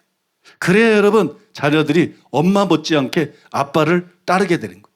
부흥배가라는 책에서 토미 바넷 목사님이 이렇게 썼습니다. 가족들을 통솔하고 잘 이끄는 부모들은 자녀들과 시간을 보내는 사람들입니다. 그런데 철부지는 자기 가족들을 제외하고는 모든 사람들과 시간을 보냅니다. 그의 가족들은 무시당하는 것입니다. 배우자로서 부모로서 하나님의 사랑을 가족들에게 보여주는 가장 중요한 방법은 시간을 함께 보내는 것입니다. 어떤 것도 시간을 대체할 수는 없습니다. 하루는 주님이 나에게 말씀하셨습니다. 너는 손자들과 시간을 보내기 위해 월요일 저녁은 반드시 비워놓아라. 그래서 월요일 저녁이면 온 가족들이 모여 외식을 하러 나갑니다. 우리는 밤에 손자들을 장난감 오토바이에 태우거나 무언가 그들을 위해 특별한 일들을 합니다. 나는 가족들을 위해 의도적으로 시간을 만듭니다. 가족들의 관심사에 관심을 가지십시오. 자녀들이 하는 모든 경기나 행사에 참여하십시오. 나는 자녀들의 경기뿐 아니라 연습에도 참석을 합니다. 우리 아이들은 내가 참석하기 전에는 상을 타지 못했습니다. 매년 어린이들의 잔치에서 그들은 나에게 가장 충성스럽게 참여한 아버지라는 상을 줍니다. 내 딸은 육상 선수인데 그 아이가 달리기를 하는 오직 한 가지 이유는 아빠가 좋아한다는 것을 알기 때문입니다. 케네스 해긴 목사님 책에도 보면 이하고 비슷한 얘기가 있어요. 제가 한번 읽어드리겠습니다. 켄이 10대였을 때 그의 고등학교에서 반항하는 10대들 중에는 뜻밖에도 목회자들의 아이들이 많다는 것을 알아차렸다. 그가 내게 말했다. 아빠, 문제가 정확히 무엇인지 저는 알아요. 이들 목회자 아들들과 얘기를 많이 하거든요. 켄은 막 16살이 되어 운전면허증을 취득했다. 마침 나는 새 차를 구입했었다. 나는 설교하러 나가 있었기 때문에 켄이 그 새 차를 몰고 내 아내와 우리 딸과 함께 텍사스에서 웨스트 코스트까지 달렸다. 케니아는 그 목회자의 아들들 가운데 하나가 이렇게 말을 했다. 너의 아빠가 너에게 차를 운전하라고 허락하셨단 말이지? 그럼 물론이지. 켄이 말했다. 야, 우리 아빠는 우리에게 절대로 운전을 허락해 주지 않을 거야. 바로 그런 이유 때문에 그들이 결국은 그런 모습이 되었던 것이다. 당신의 자녀들을 당신이 믿고 신뢰해야 한다. 당신은 자녀들을 조금씩 더 신뢰해 나가야만 한다. 그러자 그들이 말했다. 너의 아빠는 너와 게임도 했다는 말이지? 그럼 켄이 말했다. 야, 우리 아빠는 우리가 게임하는 것도 못하게 하실걸? 바로 그런 이유 때문에 그들이 밖에 나가 혼자 있을 때는 난폭해졌던 것이다. 너의 아빠는 밖에 나가 너랑 풋볼도 했다는 말이지? 아빠가 볼과 배트를 가지고 플라이를 쳐? 그리고 아빠가 그걸 잡아? 그럼 정말이야. 켄이 말했다. 우리 아빠는 우리가 공놀이 하는 것도 허락해 주시지 않을걸? 그렇기 때문에 그들이 결국엔 그런 행동을 했던 것이다. 그들의 부모들이 그들에게 시간을 내주지 않았다. 그렇기 때문에 결국 부모들이 아이들을 잃게 되는 것이다. 다행히 저는 시간은 많이 내줬어요. 아이들에게 시간은 충분하게 많이 내줬어요. 그런데 놀아주질 않은 것 같아요. 그걸 몰랐어. 그렇게 해야 된다는 걸 몰랐어요. 놀아주지는 않았던 것 같아요. 그래서 자녀들을 잃어버리지는 않았어. 자녀들을 잃어버리지는 않았지만 주원이 때문에 숱한 세월을 눈물로 지내야 됐었어요. 정말 많은 스트레스를 받았어요. 그래서 여러분, 아빠들이 아셔야 돼. 자녀들을 예뻐하는 거하고 자녀들을 사랑하는 것은 다르다. 물론 예뻐하는 것도 사랑일 수는 있지만 자녀들을 예뻐하는 거하고 자녀들을 사랑하는 것은 다른 것이다. 예뻐하는 것은 사랑일 수도 있지만 이기적인 것일 수도 있어요. 사랑하는 것은 그러나 이타적인 것이에요. 여러분, 사랑에는 반드시 사랑의 수고가 따릅니다. 사랑은 말과 혀로만 하는 게 아니야. 행함과 진실함으로 하는 거예요. 사랑의 수고가 따릅니다. 바로 여러분, 어린 자녀들을 사랑할 때 우리가 반드시 담당해야 될 사랑의 수고 중에 하나가 뭐냐? 어린 자녀들이 좋아하는 놀이를 함께 해주는 거예요. 어린 자녀들이 가고 싶은데 함께 가주고, 어린 자녀들이 보고 싶은 걸 함께 봐주고, 어린 자녀들이 좋아하는 놀이를 함께 해주는 거. 아빠가. 그게 여러분 자녀들의 마음을 얻는 방법이에요. 어린 자녀들의 마음을 정말 얻는 방법이에요. 여러분 중에 저 같은 고민을 했던 사람이 있을 거예요. 저 같은 고민했던 아빠들이 있을 거예요. 방법은 그겁니다. 자녀들과 눈높이를 맞추고 같이 시간을 보내고 같이 놀아주는 거예요. 사랑의 수고를 하는 거예요. 사랑의 수고를 하는 거. 그럴 때 어린 자녀들은 아빠가 자기를 정말로 사랑한다는 걸 느끼는 거예요. 그냥 뽀뽀해 주는 건 귀찮아. 귀엽다고 막 만지고 주물러 터뜨리려고 그런 거 아이들한테는 귀찮아.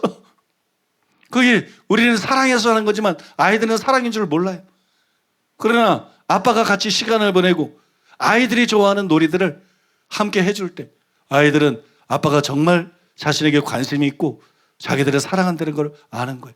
그래서 엄마를 따르듯이 아빠를 따르게 되는 그런 놀라운 기적 같은 역사들이 일어나게 될 줄로 믿습니다.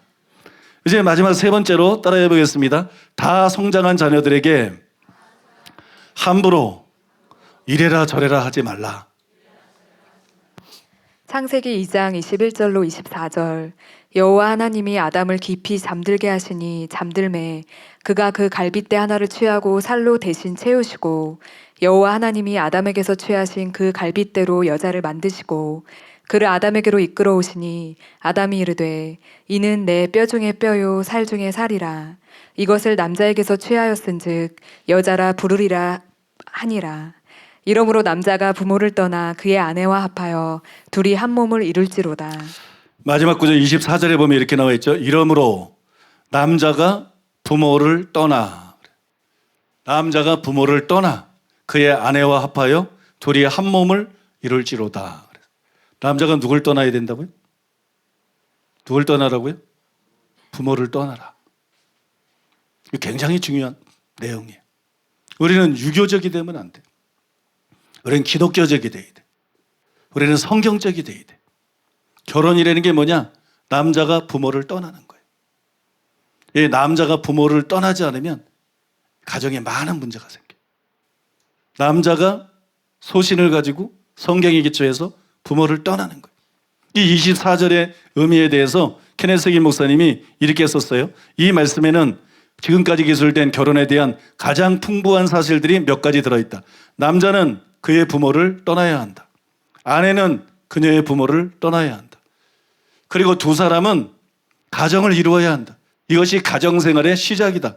그러므로 결혼에 대한 하나님의 이상은 남자가 그의 부모를 떠나고 여자가 그의 부모를 떠나서 그 둘이 하나가 되는 것이다.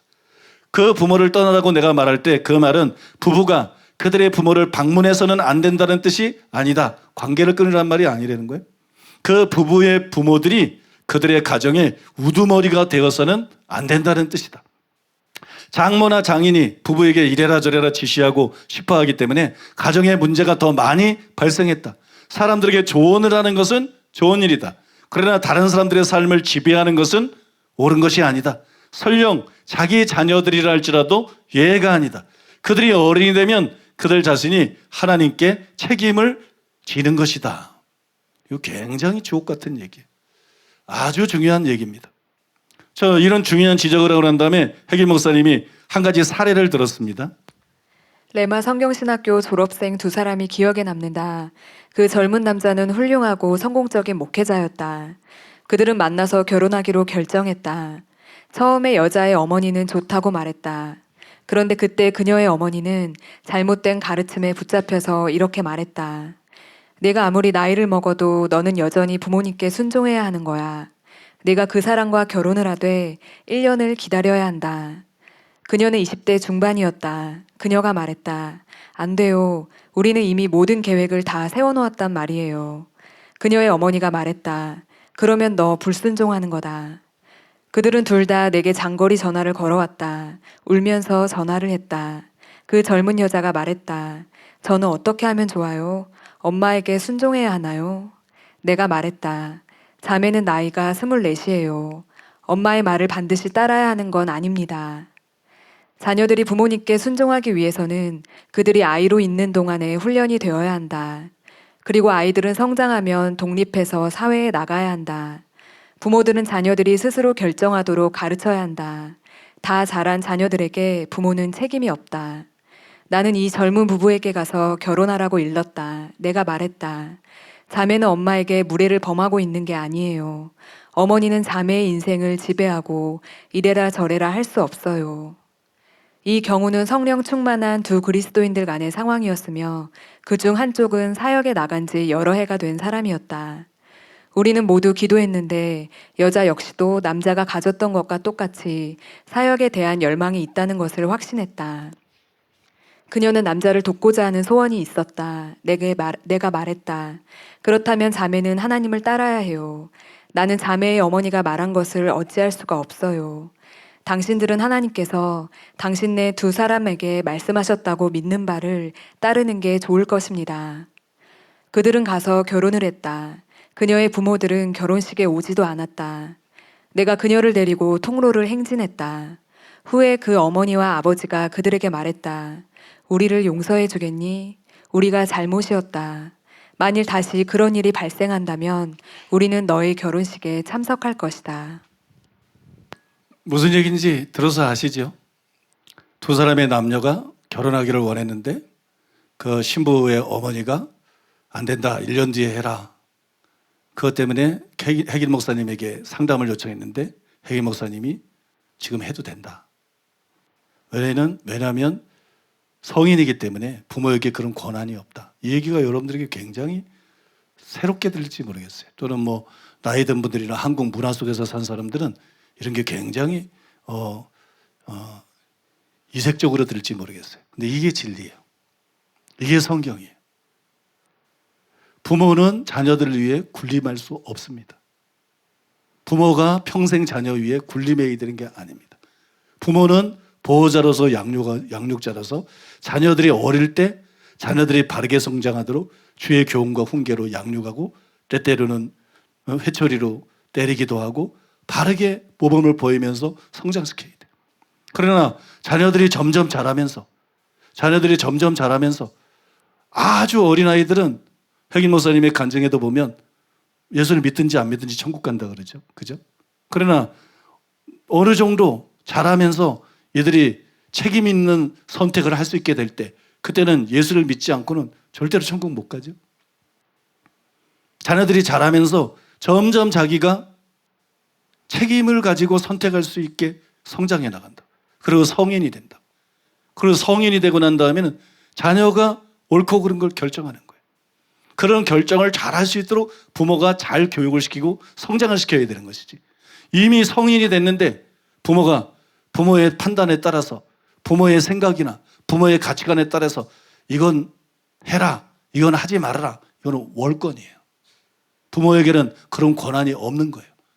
그거는 부모에 대해서 유교 문화권에서 잘못 이렇게 습득이 된 거예요. 여러분 연속극 보세요. 연속극 보면 맨 똑같은 얘기가 나와요. 한 남자와 한 여자가 만나요. 남자 집에 돈이 많아요. 여자 집에 가난해. 너 돈 때문에 접근했니? 그러면 이제 시어머니 될 사람을 만나면 한번 물 껴얹어. 얼굴에다 물 껴얹어. 그 다음에 시어머니가 돈 주고 회의하려고 그래도 안 되고 그러니까 아들에게 말합니다. 내 눈에 흙이 들어가기 전에는 아주 지겨워 죽겠어. 그 대사. 드라마를 볼 때마다 피곤하지 않나요? 결국은 이제 둘이 잘 될 거면서. 결국은 아니면 뭐 하려고 남녀 주인공이 결국은 잘 될 거면서 꼭 내 눈에 흙이 들어가기 전에는 절대로 안 돼. 그럴 권한이 부모에게 놀랍게도 없다는 거예요. 왜요? 부모의 배우자를 선택하는 게 아니에요. 자식이 자신이 평생 함께할 자신의 배우자를 성인이 된 자녀들이 선택하는 거예요. 부모는 부모로서 자녀들은 경험이 없어요. 좀 미숙할 수 있어요. 그래서 남편감을 고를 때, 신부감을 고를 때는 그저 얼굴만 보면 안 되고 너희들이 좋다고 끝나는 게 아니고 요런 점들을 잘 봐야 된다. 요런 점들을 잘 고려해야 된다. 그렇게 도움을 줄 수 있어요. 그러나 이 사람은 안 돼. 뭐 저 사람하고 결혼해. 이런 건 안 돼. 그런 권한은 없는 거예요. 자녀가 성장했으면 이제는 자녀의 인생은 자녀의 인생이고 자기에게 주도권이 있는 거예요. 자기에게 선택 권한이 있는 거예요. 여러분 그것 때문에 얼마나 많은 젊은이들이 불행해집니까? 그죠? 얼마나 많은 젊은이들이 고통을 당하고 또 방황을 합니까? 그러니까 여러분들이 당황하지 않으려면 자녀들이 잘 판단할 수 있는 자녀로 잘 교육을 하면 되는 거예요. 잘 성장할 때 교육을 하고 그러고 난 다음에 조언을 주면 되는 거예요. 자녀를 사랑하는 부모니까 또 정상적인 부모와 자식 관계라 그러면 자녀들이 부모의 사랑을 확신할 거니까 열린 마음으로 들을 거니까 그들이 올바른 선택을 할 수 있도록 정보를 제공하고 조언을 하는 것은 부모로서 할 수 있는 일이고 또 마땅히 해야 될 일이지만 뭐 허락을 한다 못한다 이거는 부모의 권한이 아니야. 하나님은 부모에게 그런 권한을 준 적이 없어. 유교는 잘못된 가르침을 통해서 부모에게 그런 권한이 있는 것처럼 사람들을 속였을지 모르지만 여러분 하나님은 부모에게 다른 사람의 영혼에 대해서 다른 사람의 인생에 대해서 부모라 그래서 그런 권한을 허용하신 적이 없습니다. 그래서 이런 거 하면 안 돼. 그 다음에 나중에 신랑감을 고를 때 정말 조심해야 되는 게 있어요. 그게 뭔지 아세요? 마마보이를 피해야 돼. 마마보이. 결혼은 남자가 부모를 떠나고 아내가 부모를 떠나는 거예요. 부모에 의해서 더 이상 좌지우지되는 게 아니에요. 그죠? 자기들이 부부가 만나서 자기들의 책임 아래 책임감 있는 인생을 살아가는 거예요. 근데 마마보이는 부모를 못 떠나.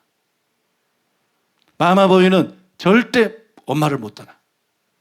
엄마의 치마폭에서 못 벗어나. 마마보이하고 결혼하면 평생 고생이야. 왜냐면 누가 신분지를 몰라. 결정권이 부인에게 없어. 심지어는 결정권이 남편에게도 없어. 그냥 꼭두각시야. 엄마가 하라는 대로 이리에 쓸리고 저리에 쓸리고. 그 연속곡에서 보면 엄마하고 아내 사이에서 어떻게 해야 되나 고민할 게 아무것도 없어요. 성경적으로 되면 엄마하고 아내 사이에서 고민할 게 아무것도 없어. 옳은 말을 들으면 돼. 옳은 말. 아버지 말이라고 다 들어야 되는 거 절대 아니야.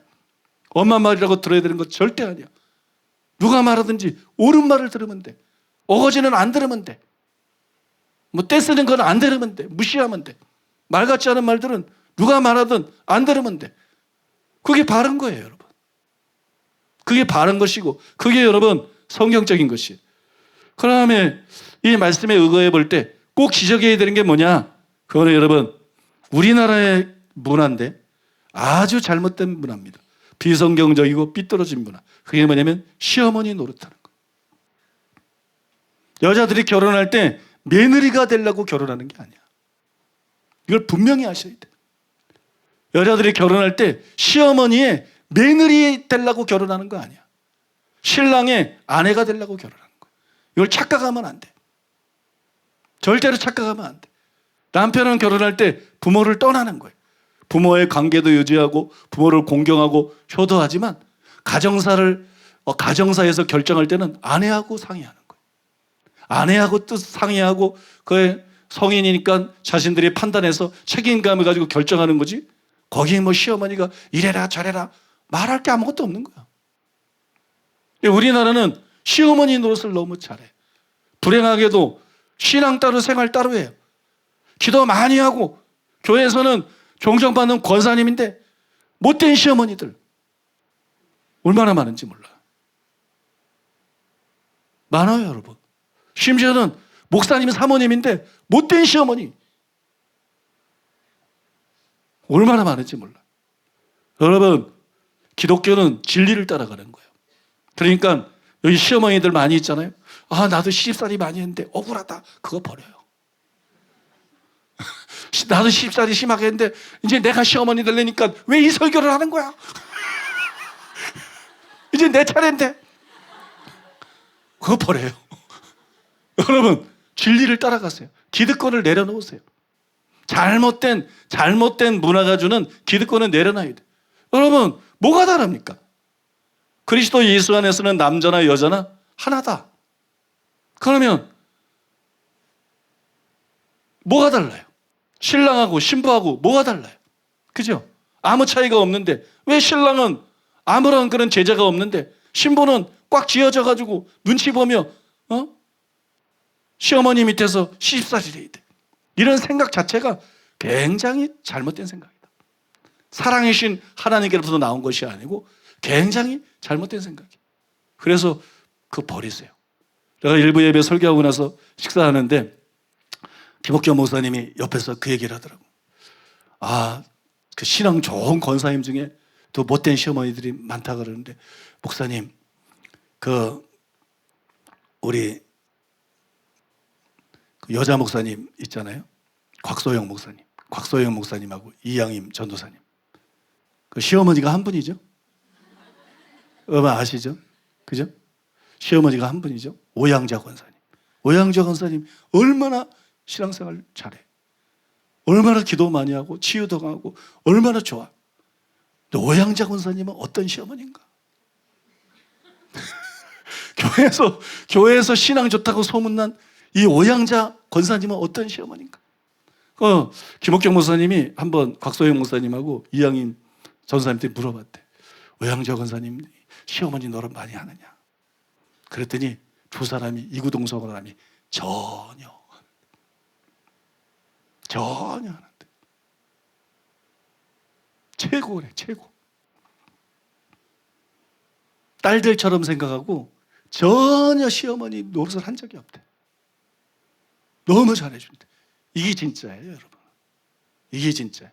교회에서 쓸데없는 청년들한테는 잘하면서 그냥 며느리한테서 뭐 호랭이가 돼가지고 뭐가 잘못된 거예요. 뭐가 잘못된 거. 여러분, 기독교는 이게 삶하고 굉장히 밀접한 거예요.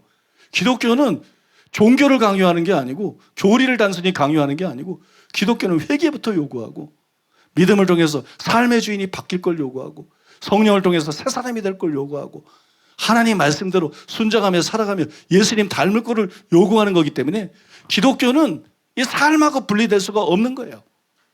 절대로 이 삶하고 분리될 수가 없는 거예요. 교회 따로 가정 따로 이게 전혀 안 그래요. 좋은 권사님인데 나쁜 시어머니, 그건 나쁜 권사야. 그런 게 있을 수가 없는 거예요. 좋은 권사님이고 기도 많이 하는 권사님인데 나쁜 시어머니, 이런 건 존재할 수가 없는 거예요. 이게 심각한 거예요. 내 딸하고 며느리하고 뭐가 다릅니까? 예수님 안에서. 그죠? 내 딸하고 며느리하고 뭐가 틀려요? 그러니까 여러분, 오늘 말씀을 듣고 시어머니 시어머니라는 기득권을 내려놓으시기를 바랍니다. 군대 고참보다도 더 무서운 그 시어머니 역할을 내려놓으시기 바랍니다. 오전에 며느리들이 엄청 은혜 받았다 그러더라고.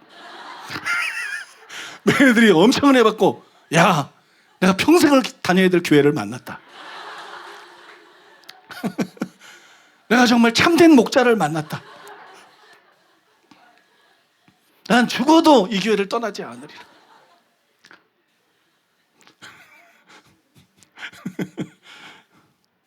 네, 마지막으로 한 가지 말씀드리고 싶은 것은, 여러분, 바울 시대 때도 마찬가지지만 우리나라의 부모님들이 상당수가, 전체는 아니지만 적지 않은 수가 유교의 영향을 받았어요. 불교를 안 믿어도 이 불교 문화권이잖아요. 또 유교를 안 믿어도 유교의 문화가 있잖아요, 우리나라. 그래서 유교의 영향을 많이 받았어요. 그러다 보니까는 너무 권위주의적이에요. 권위주의적.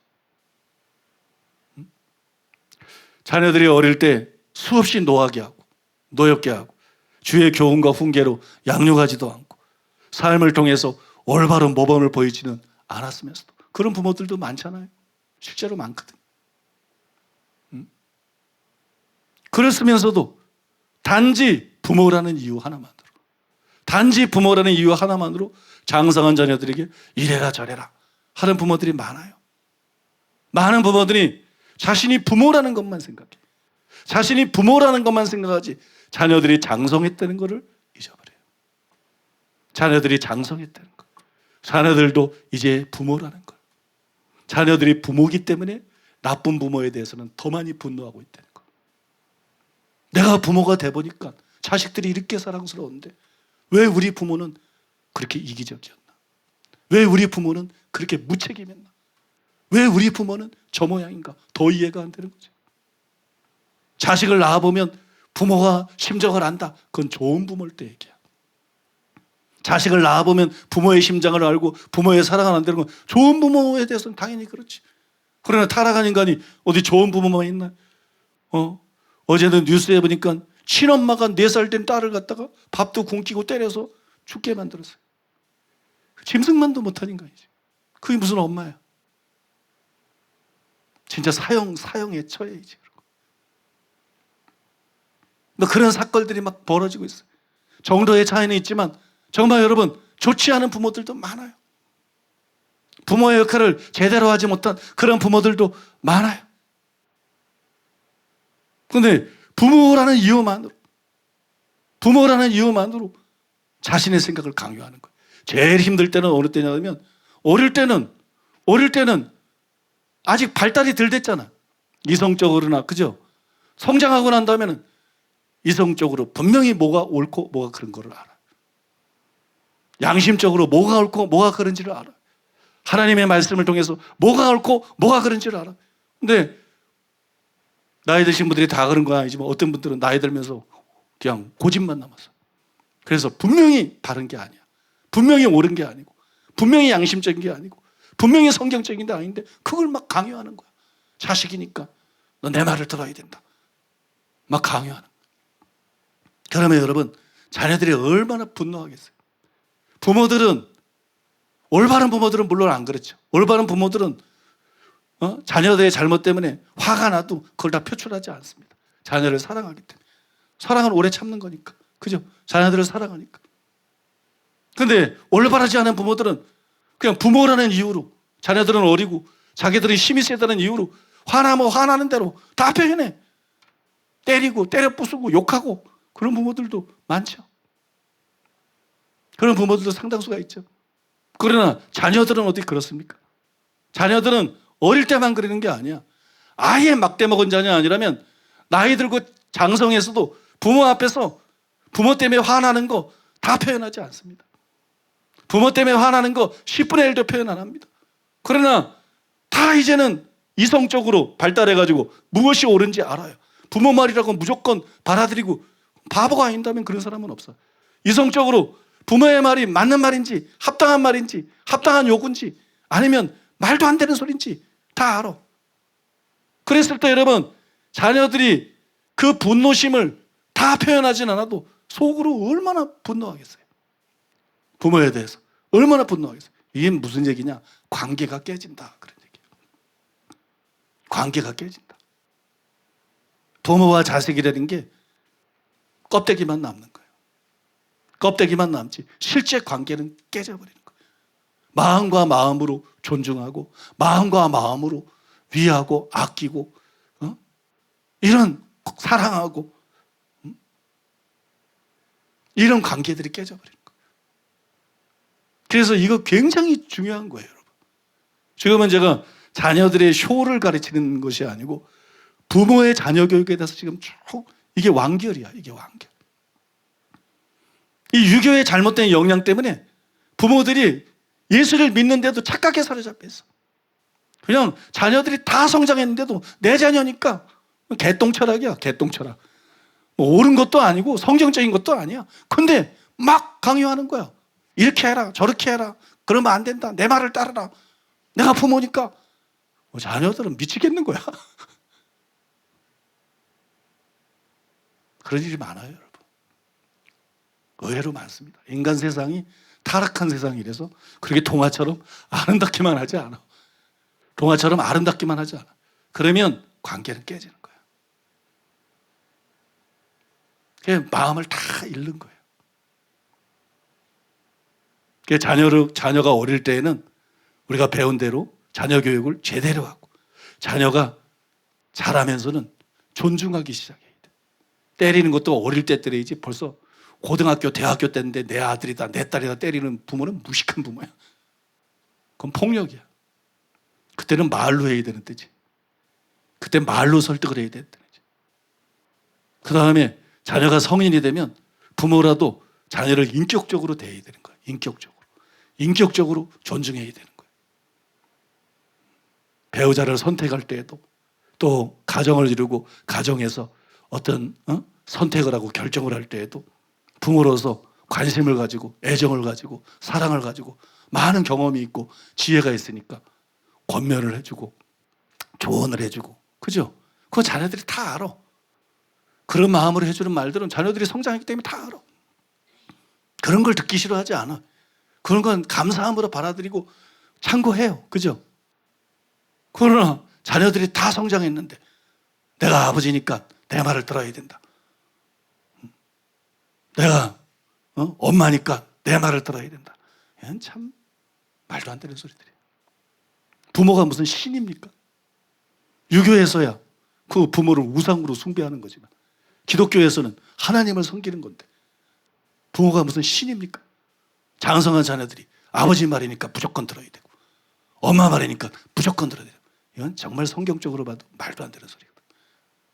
그러니까 이런 의식들이 이렇게 주입된 나도 모르는 사이에 한국이라는 땅에서 살기 때문에 자연스럽게 스며든 이런 의식들이 하나님의 말씀의 빛 속에서 다 드러나야 돼. 그 다음에 부모들이 이런 건 버려야 돼.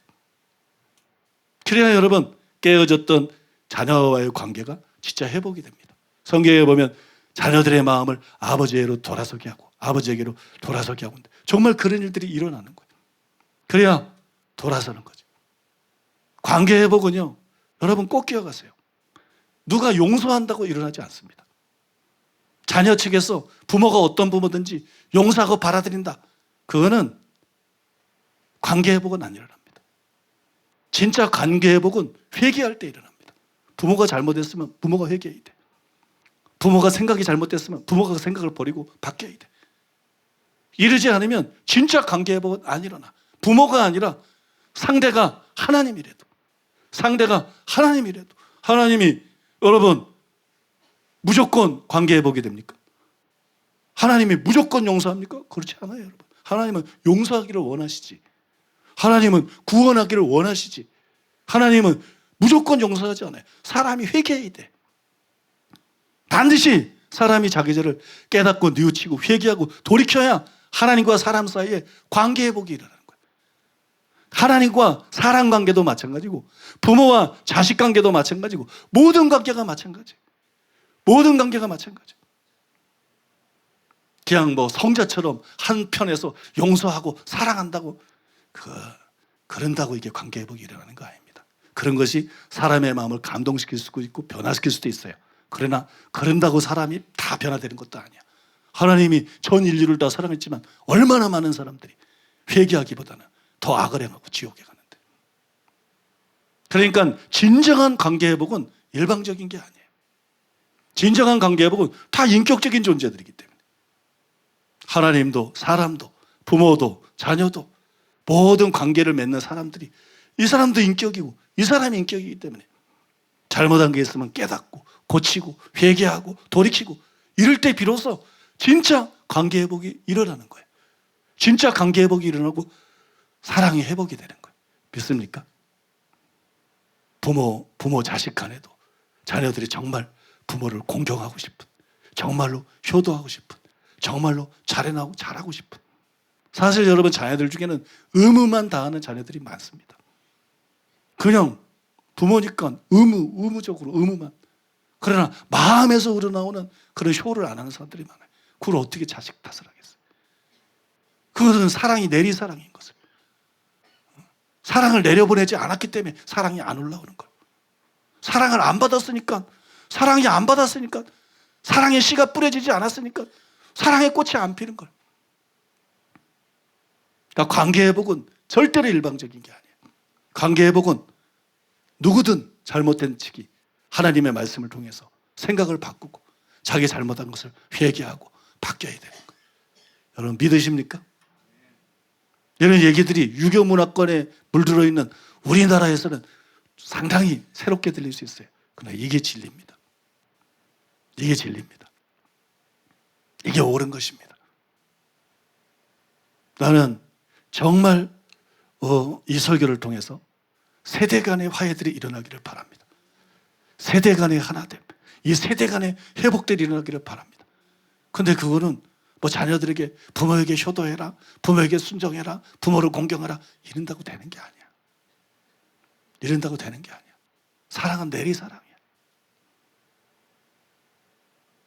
부모 쪽에서 사랑을 흘려보내야 되고 잘못했으면 지금이라도 바뀌고 용서를 구하고 변해야 그 다음에 자녀들의 노엽게 된 마음들이 다 풀리고 다시 부모를 정말 부모로 가슴으로 끌어안게 되는 거고 다시 여러분 진정으로 사랑하고 효도할 수 있게 되는 거예요. 그래서 여러분 굉장히 어떤 의미에서는 껄끄러운 주제고 말하기 쉽지 않은 주제지만 저는 뭐 진리라면 말하기 쉽지 않은 건 사실 없어. 눈치를 안 보기 때문에. 뭐든지 진리라 그러면 뭐 말하기 쉽지 않은 주제는 별로 없지만 제가 말씀드리는 거예요. 노골적으로 말씀드리는 거예요. 노골적으로. 이래야 회복이 되는 거예요. 덮어다 가지고는 안 되는 거예요. 암이 있으면 그 암을 배를 가르고 뜯어내야 되는 거지. 이게 뭐 덮어놓고 아까쟁기나 발라준다고 그런다고 낫는 게 아니에요. 부모 자식 간의 이런 관계들이 가장 오래된 관계, 가장 오래 묶은 거예요. 가장 인간관계에서 가장 오래된 질병과 같은 거예요. 하나님의 말씀의 빛 앞에서 이게 다 진단을 받는 거예요. 네 번의 설교를 통해서. 그죠?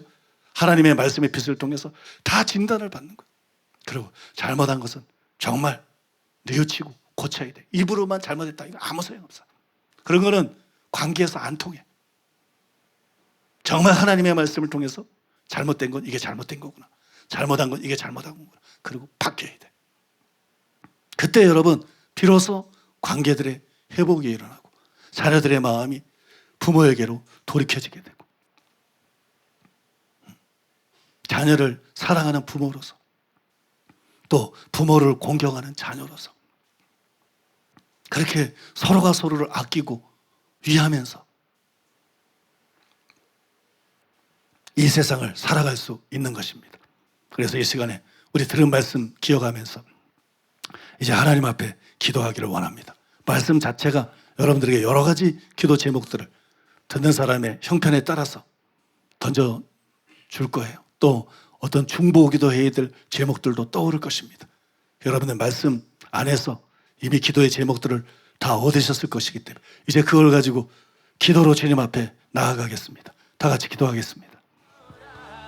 주님, 은혜를 감사드립니다. 주님, 이 설교를 통해서 세대 간의 회복들이 일어나기를 원합니다. 이 메시지들을 통해서 가정의 회복이 일어나기를 원합니다. 부모 자녀 간의 관계가 회복되기를 원합니다. 주님, 주님은 사랑은 내리사랑인데 우리 부모들 쪽에서 먼저 사랑을 흘러보내지 않으면 이 관계가 회복되지 않음을 우리가 압니다. 주님, 우리 자녀들의 마음들이 녹아내릴 수 있도록 우리 부모된 자들이 먼저 진리의 빛 앞에서 회개하기를 원합니다. 주님, 회개하기를 원합니다. 그 진리의 빛 앞에서 우리가 진단을 받기를 원합니다. 주님, 자식과의 관계 안에서 어디가 잘못되어 있는지, 어떤 곳에 소통의 부재가 있는지를 알게 하여 주시옵소서. 주님, 이 주옥과 같은 말씀들을 통해서 주님, 우리 자신들을 보기를 원합니다. 주님, 우리 자신들을 보기를 원합니다. 그래서 우리 가정들이 회복되고 부모 자녀 간의 주님 그 관계들이 성경적으로 회복되기를 원합니다. 주님, 은혜를 베풀어 주시옵소서. 주님, 사랑이 제일 중요한데 주님, 부모가 먼저 바꾸어지기를 원합니다. 부모가 먼저 바꾸어져야만이 그럴 때 자녀들이 바뀌어지는 것을 압니다. 부모가 바뀌어지지 않으면서 절대로 관계 회복이 일어나지 않음을 알았습니다. 하나님 아버지, 이 시간 회개하기를 원합니다. 주님, 우리가 회개하기를 원합니다. 주님, 우리 이기심을 회개하기를 원합니다. 우리의 삶이 자기중심적이고 이기적인 그런 삶의 모습들을 내려놓기를 원합니다. 주님, 유교의 잘못된 영향 때문에 주님, 부모의 건의만 앞세우고 주님, 부모로서 주님 사랑하며 살지 않으면서 부모로서 부모의 건의만 내세우며 살아가는 저희들의 모습이 아닌지 주님, 저희가 돌이키기를 원합니다. 주님, 자녀들을 진실로 사랑하는 부모가 되기를 원합니다. 주님, 사랑은 절대로 일방적인 것이 아니라고 말씀하셨습니다. 부모된 저희들이 심은 대로 거둘 텐데 주님, 우리가 사랑으로 성령으로 심는 우리의 가정의 삶이 되게 하여 주시옵소서. 우리가 잘못된 것을 심고 있으면서 우리가 이기적으로 자녀들을 대하고 있으면서 우리가 자기중심적인 삶을 자녀들에게 이렇게 대하고 살고 있으면서 자녀들이 좋은 자녀가 되기를 바라고 자녀가 성공적인 삶을 살기를 바라는 우리의 우둔함과 어리석음들을 이 시간 우리 자신들이 보게 하여 주시옵소서. 주님, 불쌍히 여겨 주시옵소서. 우리 자녀들이 울 때 부모된 저희들이 기도하며 그렇게 중보하고 있는지, 우리 자녀들이 웃을 때 그때 우리 부모들이 감사하고 찬양하고 있는지, 우리가 부모라면 적어도 부모라면 우리가 자녀를 사랑하기 때문에 그렇게 기도하며 그리고 한편으로는 찬양하며 우리가 그렇게 살기를 원합니다. 주님 도와주시옵소서. 주님 우리의 마음을 녹여주시옵소서. 하나님 말씀에 깨어지기를 원합니다. 하나님 말씀에 우리 마음들이 녹아내리기를 원합니다. 주님, 부모라는 이유만으로 우리의 생각을 강요하는 어리석은 그런 우리의 모습들을 회개하기를 원합니다. 주님, 실제 관계는 사랑으로 인해서 다시 회복된다라는 것을 알았습니다. 주님, 우리의 잘못된 의식들이 다 빛 가운데서 드러나게 하심을 감사드립니다. 오늘 이 말씀을 통해서 주님, 우리가 깨어지기를 원하고 우리가 회개하기를 원하고 주님, 우리 관계들이 다시 회복되기를 원합니다. 우리 가정들이 다시 회복되기를 원하고 자녀의 관계가 다시 회복되기를 원하고 주님 도와주시옵소서. 주님 말씀의 빛 가운데서 주님 우리가 진리를 따라가게 하여 주시옵소서. 부모라고 주님 자녀 앞에서 함부로 이래라 저래라 할 수 없다는 것을 알았습니다. 다 성장한 자녀들에게 인격으로 대할 수 있는 그런 신앙인들이 되게 하여 주시옵소서. 아버지 하나님 도와주시옵소서. 우리가 시어머니의 기득권을 내려놓기를 원합니다. 우리가 시누이라는 이 기득권을 내려놓기를 원합니다. 주님, 상당수 부모가 신앙인이라고 하면서 유교 문화의 잘못된 영향으로 인해서 아버지 너무나도 말씀과 동떨어진 그런 가정의 삶을 살고 있고 그런 아버지의 삶을 살고 있음을 이 시간 우리가 발견하였습니다. 주님 도와주시옵소서. 단지 부모라는 이유 하나만으로 주님 장성한 자녀들에게 우리의 생각을 강요할 수가 없고 우리의 고집을 강요하며 꿀림할 수 없다는 것을 깨달았습니다. 아버지 하나님 도와주시옵소서. 주님, 우리가 이 말씀 앞에서 새로워지기를 원합니다.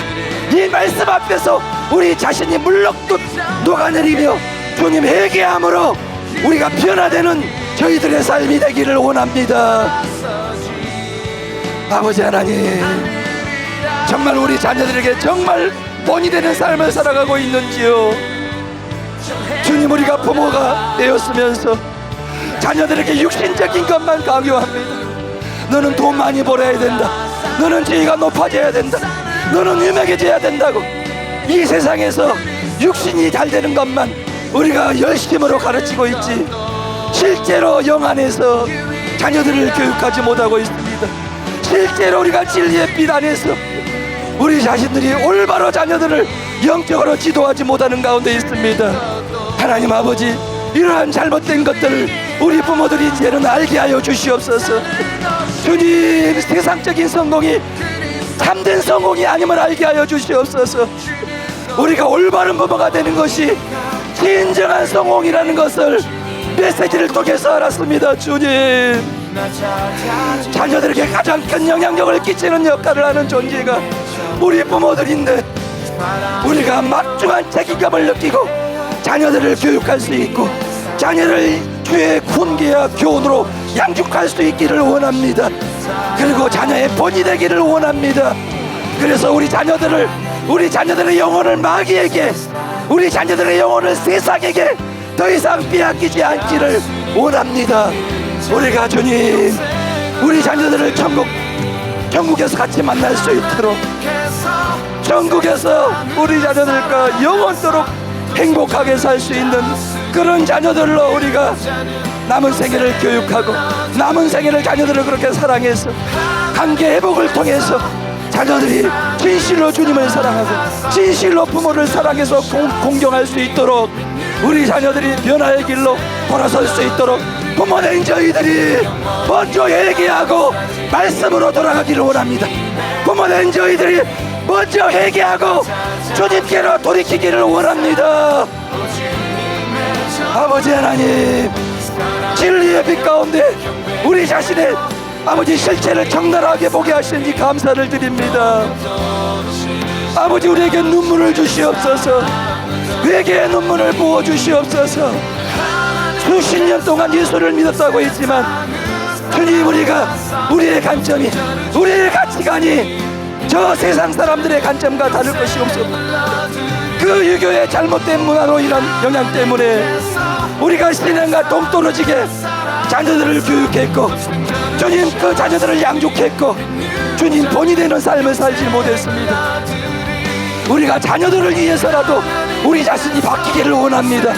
우리가 자녀들이 잘 되기를 원해서라도 우리가 회개하고 우리가 말씀대로 진리대로 바른 삶을 살기를 원하며 본이 되는 삶을 살기를 원합니다.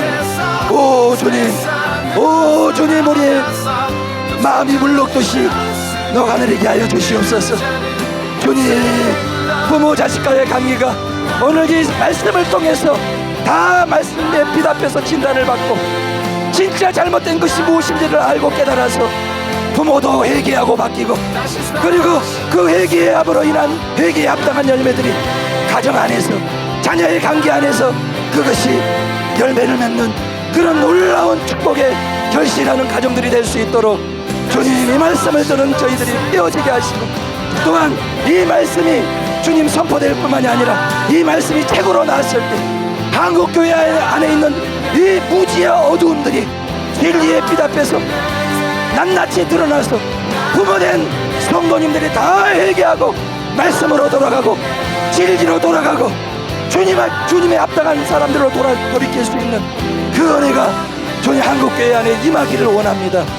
주님 축복하시고 그 말씀의 열매를 맺을 수 있도록 주님 은혜를 베풀어 주시옵소서. 감사드리오며 이 모든 말씀을 주 예수님의 이름으로 기도드립니다. 아멘.